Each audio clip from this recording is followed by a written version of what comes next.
Hey yo, welcome to the State Road Show. So today I want to talk about two bikers that I was locked up with, the case they had, and the violent outcome when everything came to light.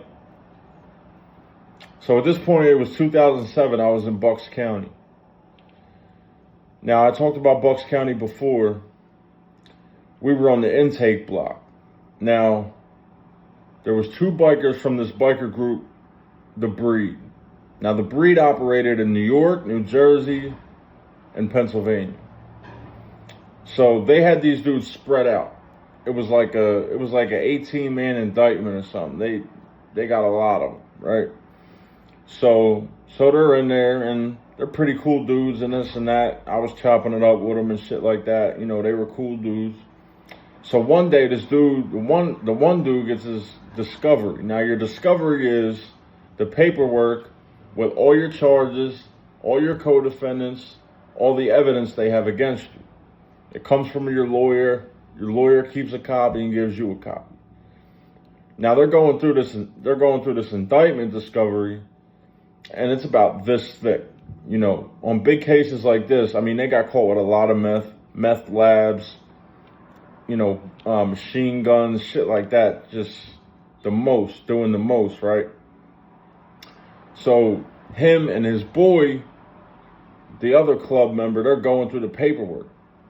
He comes across unknown state confidential informant. So now they're bugging out, like, who the fuck was informing? One of our brothers was informing? This and that. They're both sitting there stunned, going through this paperwork. Like, man, and they're talking about it. They're deliberating. Who the fuck can it be? Oh, I bet it's such and such. The dude's saying, I bet it's such and such. I bet it's this. I bet it's that. He named like 5 different dudes that he thinks could be the informant. So they're sitting there, they're talking about the shit. I mean, they're going on and on to the point where I'm getting tired of hearing about the shit now. So the one dude, not the dude who got his paperwork, he didn't get his paperwork yet. And he keeps asking the guards when they're going to be moved off the intake block. And they say, you know, when the process goes, and it's whatever the fuck the cops told him. Like, you're gonna go somewhere else when there's openings. But he's showing a lot of interest in getting off this block. So they go through, you know, regular day. He got his discovery. They're still tripping. He's making all kind of phone calls about, you know, who knows what on the street and this and that. So one day, his buddy gets packed up and told to move. He's going to another block. So he packs his shit and he's, man, oh, brother, I hope you go to my block, this and that. You know, hold your head up. We're going to be all right, this and that. So he goes to his other block. Now this dude who stayed behind, who got his discovery, gets a lawyer visit. Now his lawyer comes up there, and you know how lawyers do. They go behind the scenes, talk to DAs, talk to this, talk to that one. It turns out that the dude who was right there with him was the confidential informant. Now there's 2 problems here. Number 1, the jail fucked up. They should have never put them together. You know, the lawyer could have told him this information while he was still on the block, and it could have caused a major problem.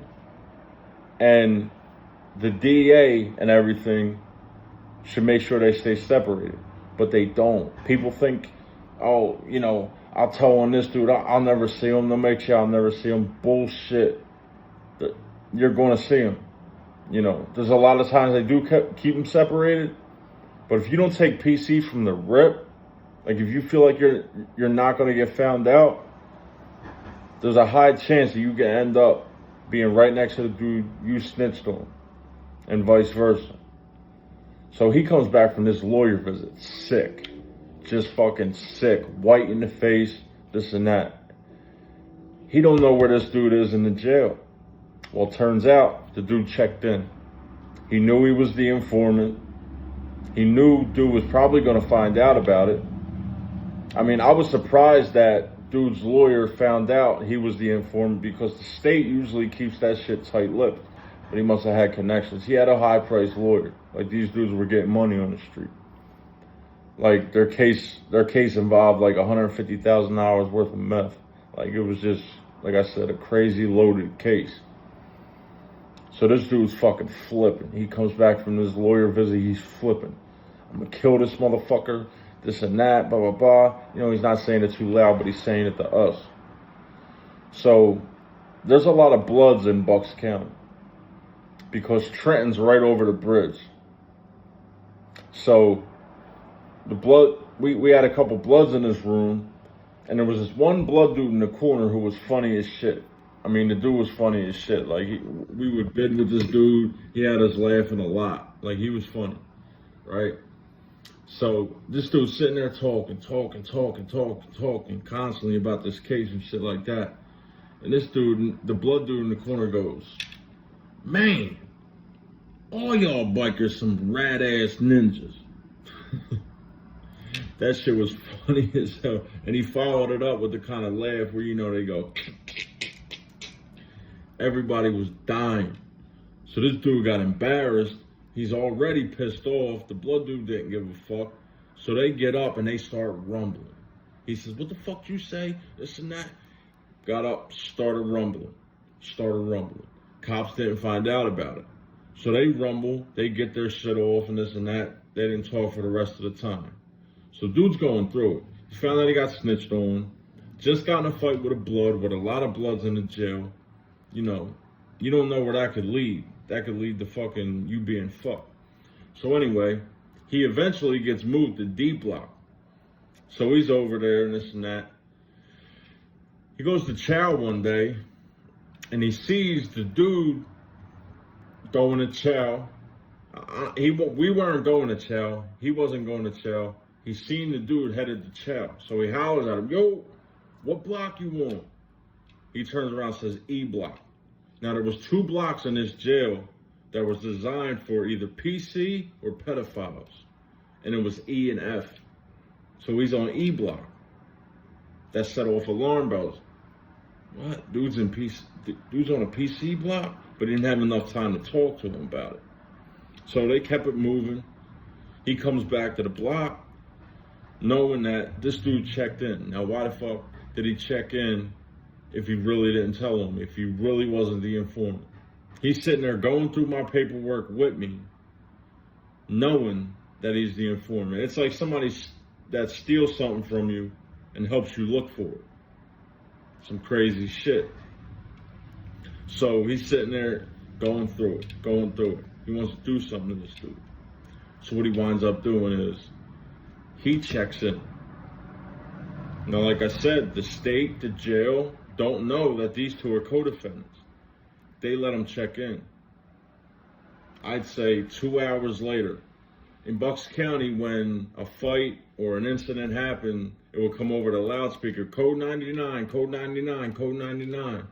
And all the CEOs would run to the situation. Well, somehow, this dude came up on an ice pick while he was on D block. D block is the worst block in Bucks County.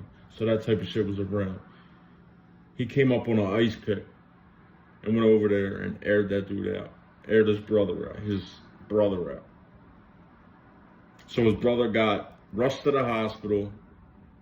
He got rushed to wherever the fuck jail he wound up getting rushed to. He went to the hole first, and I know he went somewhere else. But yeah, man. Dude was telling on him the whole time, sitting there going through it. And dude's a good actor because I'm thinking like, damn, like these 2 are going through it. They're about to get hammered. They got a fucking informant on their case. Crazy. You know, I try to leave you with something, man. Like I told you before, man. I want everybody to stay out of jail. Every one of you. I never want you to see jail ever. But if you're in them streets and you're doing shit, man, do it alone. You know? Do it alone. If nobody else sees it, it didn't happen. The more people that see it, the more exposure, the more chance of somebody ratting on your case. That's why I never believed in being in a gang. That's why I never followed that type of shit. The Phillies, you know, I told you before, no gangs anyway. But even if that type of shit was introduced, like my uncle was a warlock. They changed their name to the Outlaws now, but back in the day, they were the Warlocks. And he put me up on a lot of this shit. Like, he was in a club and told me to stay away from that type of shit. Because he's seen the treachery that can go on, just like in any organization, mafia organization, you know, street gang, blood, Crips organization, GDs, BDs, all that stuff. You never know who's who, man, till they get in that hot seat. So yeah, man, like, if you're gonna do anything on the street, do it yourself. But I suggest you just become a regular Joe, raise a family, and live happily ever after. But yeah, man, like the video if you like the video. Subscribe if you want to become a part of the State Road Show community. And until next time, this is Kenzo, State Road Show, all day. And remember, it's cuffing season. Don't give them no fucking reason. I'm out.